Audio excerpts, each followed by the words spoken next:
Welcome my dear student. तो कैसे हैं आप लोग। देखिए आज हम आपके लिए लेकर आए हैं यूपी बोर्ड एग्जाम के लिए मोस्ट इंपोर्टेंट क्वेश्चन फिजिक्स का, जो कि हर साल एग्जाम में पूछा जाता है। देखिए इस टाइप के क्वेश्चन आपके एग्जाम में हर साल पूछे जाते हैं, तो इसको सॉल्व करते हैं।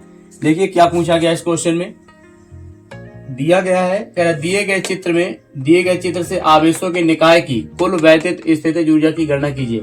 देखिए यहाँ पर हमें आवेशों के कुल निकाय दिए गए हैं, आवेशों का एक निकाय दिया गया है और इन आवेशों के निकाय की कुल वैद्युत स्थितिज ऊर्जा, जिसे हम U से लिखते हैं, यानी U हमें निकालना है कि इन आवेशों के निकाय के बीच कुल कितनी वैद्युत स्थितिज ऊर्जा होगी।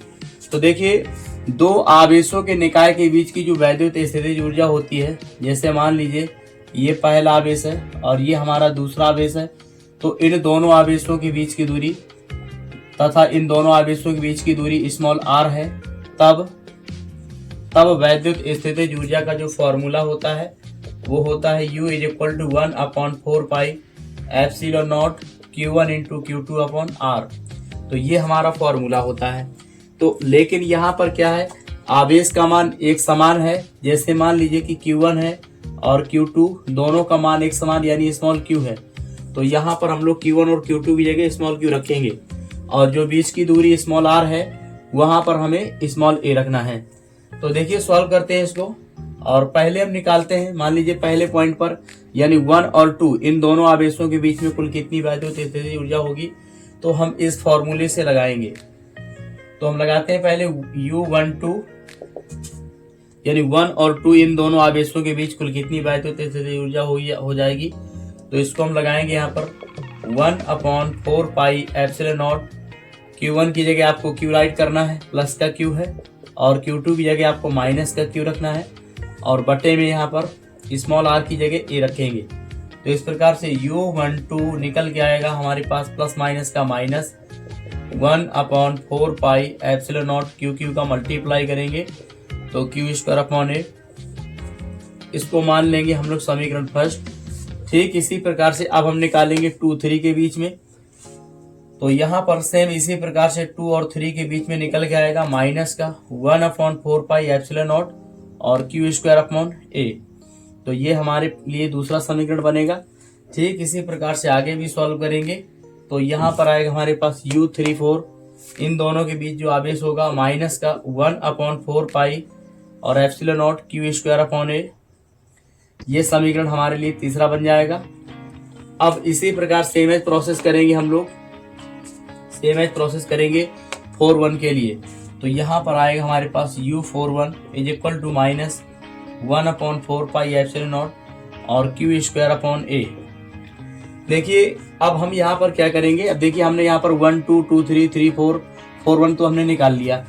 तो इन सभी के बीच में मतलब हमने आवेशों के बीच में वैद्युत स्थितिज ऊर्जा निकाल ली है। अब देखिए इन दोनों आवेशों के बीच में यहाँ से भी एक निकाय बनेगा और ये -q और -q का निकाय बनेगा। तो इनके बीच में कितनी वैद्युत स्थितिज ऊर्जा इसको निकालेंगे, यानी दोनों डायगोनल के साथ में, डायगोनल यानी दोनों विकर्णों के साथ में यहाँ पर हम लोग अभी आवेश इसमें वैद्युत स्थितिज ऊर्जा निकालेंगे। तो अब हम यहाँ पर सॉल्व करते हैं। देखिए अब हम निकालेंगे 2 और 4 के बीच। तो U24 = 1/4πε0 और आवेश यहाँ पर देखिए माइनस का Q है और मल्टीप्लाई में माइनस का Q, दोनों आवेश माइनस माइनस के हैं। और इन दोनों के बीच की दूरी देखिए, इन दोनों की जो बीच की दूरी है यानी ये डायगोनल है, तो बीच की दूरी देखिए यहाँ पर सभी भुजाएं बराबर हैं, यानी यह एक वर्ग है।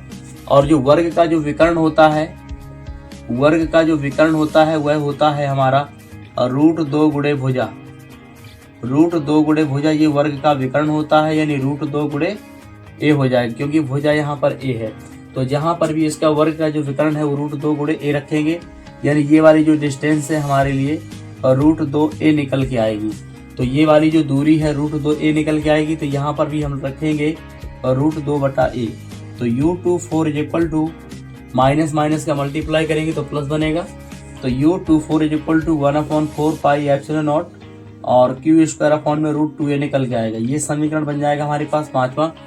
और सेम एज प्रोसेस करेंगे हम लोग 1-4-1-3 के लिए भी, दूसरे डायगोनल के लिए। अब देखिए विकर्ण, जो वर्ग के विकर्ण होते हैं वो एकदम सेम होते हैं, तो इसलिए यहाँ पर आएगा U13 = 1/4πε0 और यहाँ पर देखिए जो आवेश है, आवेश एक समान है यानी Q square upon root 2a, तो ये बन जाएगा समीकरण हमारा 6।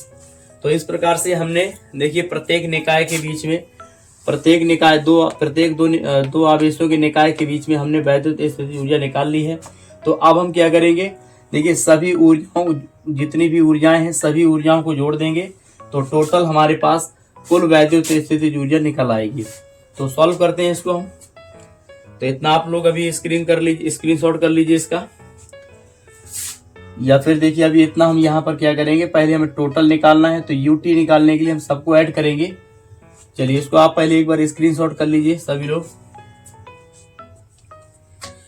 अब हम इसको इरेज कर देते हैं।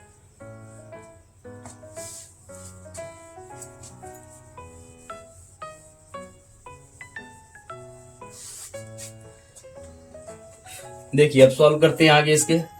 तो u इज इक्वल टू निकल के आएगा हमारे पास, यानी टोटल यूटी निकालेंगे अगर तो माइनस का 1/4 यानी यहाँ पर क्या था, यूटी निकालने के लिए u12 भी u12 ऐड करेंगे, u12 प्लस u23 और प्लस में आएगा हमारे पास u34 और प्लस u हो जाएगा हमारे पास u41 और प्लस यहाँ पर निकालेंगे हम u13 और प्लस लास्ट में निकालेंगे u24। इन सभी को ऐड करेंगे तो ये टोटल हमारे पास वैद्युत स्थितिज ऊर्जा हो जाएगी। तो इस प्रकार से यूटी, देखिए इन चारों के मान एक समान थे और इन सभी के मान एक समान थे, यानी कि माइनस का यहाँ पर था 1/4 pi epsilon naught q square upon A, लेकिन यहाँ पर देखिए सब एक समान थे यानी कि सब एक दूसरे के मान के बराबर थे और ऐसा यहाँ पर प्रोसेस 4 बार था तो यहाँ 4 का गुणा होगा। और यहाँ देखिए ये दोनों भी एक समान है, u24 और u13 ये दोनों भी एक समान है यानी ये दोनों आपस में बराबर हैं। तो यहाँ पर हम 2 का गुणा करेंगे तो ये दोनों प्लस के थे तो 1/4 पाई एप्सिलॉन नॉट और q square upon root 2a। अब यहाँ पर देखिए 2 का गुणा होगा क्योंकि यहाँ पर ये दोनों एक समान है। तो यहाँ देखिए अब इन दोनों में कॉमन क्या मिलेगा, तो ut इज इक्वल टू दोनों में कॉमन मिलेगा हमें क्यू स्क्वायर और अपॉन में क्या है 4 पाई एप्सिलॉन नॉट और साथ में a, इतना हमें दोनों में कॉमन मिल जाएगा। तो यहाँ पर बचेगा हमारे पास माइनस का 4 और प्लस यहाँ पर बचेगा 2/√2। अब हम इसके आगे सॉल्व करेंगे, ut is equal to q square upon 4 pi epsilon naught a। तो देखिए यहाँ पर √2 जो दिया है ना इसका परमेयकरण करेंगे तो प्लस 2 जो √2 है इसका परमेयकरण करेंगे तो √2 बट्टे में √2 रखेंगे तो फाइनली निकल के आएगा हमारे पास ut is equal to q square upon 4 pi epsilon naught a। और देखिए यहाँ पर √2 से देखिए डबल √2 का 1 2 बन जाएगा तो माइनस का 4 प्लस 2√2 अपॉन 2 से 2 कैंसिल आउट हो गया। तो फाइनली हमारे पास निकल के आया ut is equal to q square upon 4 pi